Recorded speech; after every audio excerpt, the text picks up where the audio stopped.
Hello. So we are going to do a little radioactivity review because we haven't done some of this stuff since grade 10. So let's do some radioactivity review. So the nucleus. So what is in the nucleus? So if we take a look at this picture here, this is our nucleus. And what's in there? Well, in there we have protons. Oops. And neutrons. So we have protons and neutrons in our nucleus, right? You can see the electrons are out here, but they're not actually in our nucleus. And that's what this part of the unit focuses more on is the actual nucleus. Well, what happens if I change the number of protons in the nucleus? So this one has 1, 2, 3, 4, 5, 6 protons in there. So what would happen if I threw just another proton up there? Well, we can take a look at a periodic table. So this is the one that you have in your data booklet, and this is one that we're going to be using for tests. So if I have 1, 2, 3, 4, 5, 6, right? This number here, will let me draw. Maybe this will let me draw on it. No. This number 6 here indicates the number of protons, right? So if I throw another proton on it, well, it's going to turn into a whole new element. It's going to turn it into nitrogen. So what happens if I change the number of protons in my nucleus? You change the element.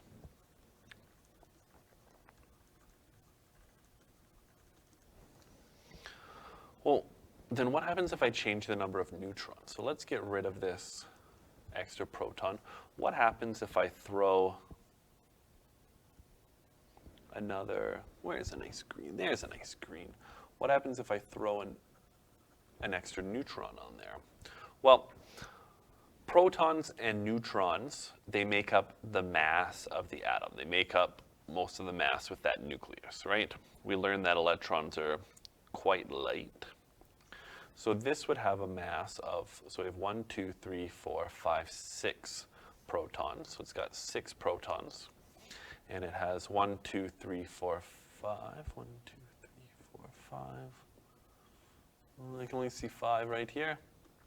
So it's got a total mass of 11. Well, if I throw another neutron in there, right, now it's got 6 plus 6. So it's got a total mass of 12. So what happens if I change the number of neutrons while I change the mass? That's all that neutrons do. What happens if I change the number of electrons? Well, if I take electrons out of there, then I become an ion, right, with a positive 1 or a negative 1 charge, and that's more of like kind of what we did with our electricity and magnetism unit. If you have excess or deficit of electrons, that's more what that's saying. So this is our periodic table. So this here is the number of protons, or also called the atomic number. Right? This is our element symbol. And this here is a tricky one. This is our average mass. So the mass of an atom comes from protons and neutrons. So if I am carbon, I have to have 6 protons. So I have 1, 2, 3, 4, 5, 6. So this is my nucleus here, so I have to have 6 protons. So what can vary is the number of neutrons. So there are 2 stable isotopes of carbon that are most commonly found. So one isotope, I'll talk about what isotopes are in a sec. So one isotope of carbon is we have 1, 2, 3, 4, 5, 6, right? So this would be, this would have a mass of 12, right? There's 12 nucleons is what we call things inside of the nucleus. There's 12 nucleons there. So we call this carbon 12. But there's another isotope of carbon that exists. And if I add a couple more protons to it, I get another stable isotope. And again, I'll talk about what isotopes are.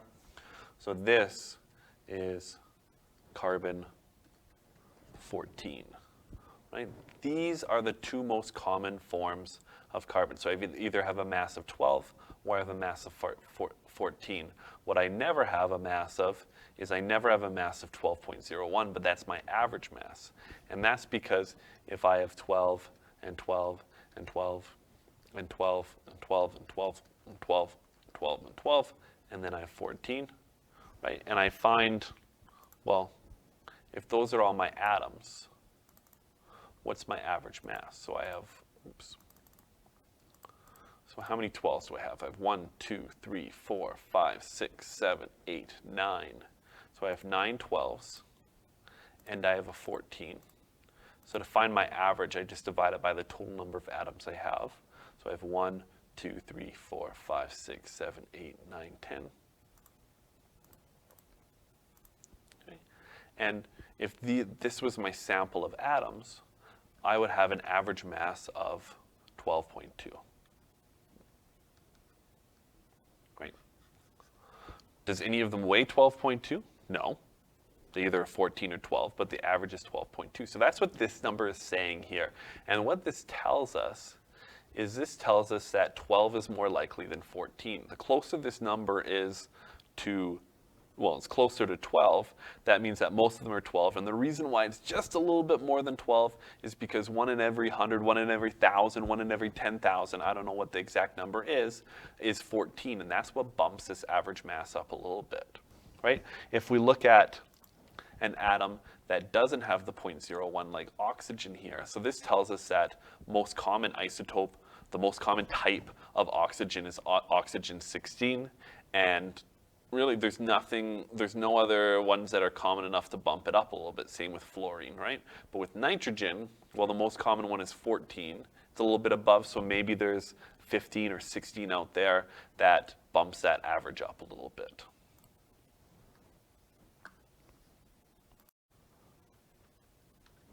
So protons and neutrons are called nucleons because they are found in the nucleus.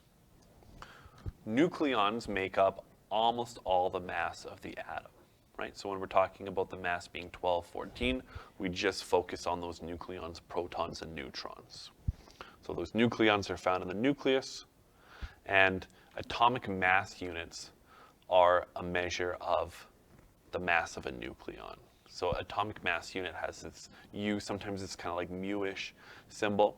So 1 nucleon equals 1 atomic mass unit, and 1 atomic mass unit equals this. So that's why when we say that if I have 6 protons and I have 6 neutrons, I have a mass of 12 because I have 12 nucleons, so the 12 that I'm talking about is atomic mass units, right? If I actually wanted to find the mass of it, so this is atomic mass units. 1 atomic mass unit is equal to 1.66 times 10 to the negative 27 kilograms, and I could find out what the actual mass of all those nucleons are. So you have that conversion factor on your data book here. So atomic mass unit equals 1.66 times 10 to the 27, so you have that right here. And I think that's our last constant in here. Look at that. So isotopes are this. So the number of neutrons determines the different isotopes of a particular element, right? So different isotopes are symbolized by stating the mass number after each element's name. So for example, hydrogen has 3 different isotopes.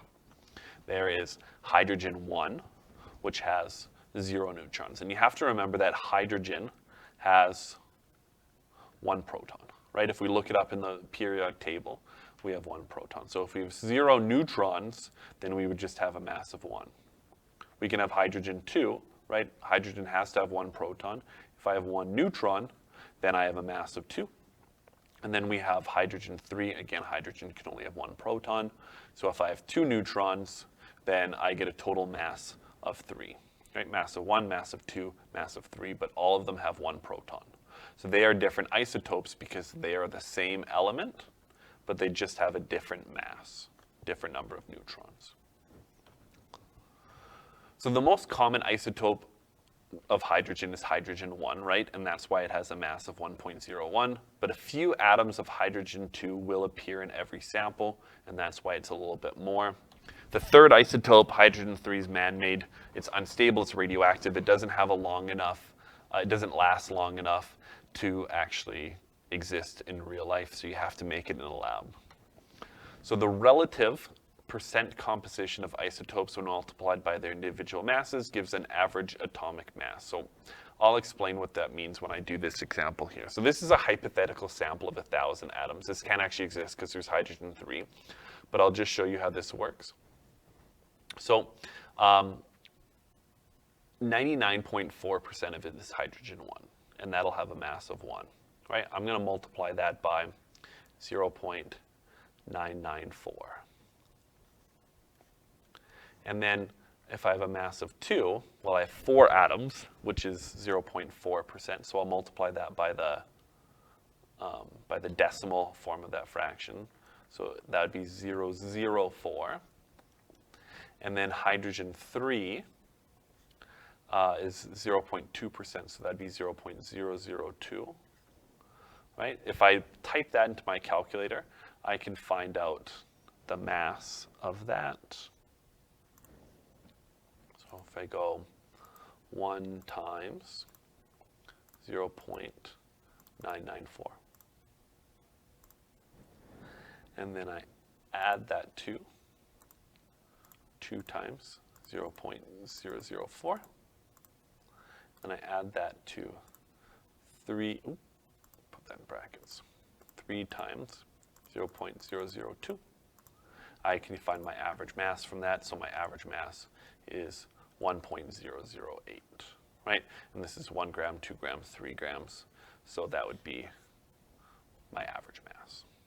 You don't have to do a calculation like this. Don't worry about it. I'm just showing you that, right, most of them are 1. That's why it's super close to 1. And then a few are close to 2 and 3. So that's why it's a little bit above. So what is the most common isotope of uranium? So you look at the mass, and uranium-238 would be the most common. And uranium-238 would have 92 protons. And then I'd have to take my mass, which is 238, and I'd have to subtract 92, and I find out it would have 146 protons. Or sorry, neutrons, 146 neutrons. Oh, that was a bad box, but so that would be my most common isotope of uranium. Okay, one thing we have to learn how to do is write things in nuclear notation. So this is a general formula for nuclear notation. And this represents the mass. So the symbol for mass is A. I have no idea. And then this is atomic number, which is Z. And I remember that atomic number is how many protons we have. And this is our element symbol. So this is how we write it. So mass is on top, atomic number down below, and element symbol is there. Don't worry too much about the standard way of writing it. It doesn't come up ever. So this is just from textbooks, but it's kind of stupid. So I'll go through this first example, and then we'll do a couple board questions. So we can fill out this whole chart from this information.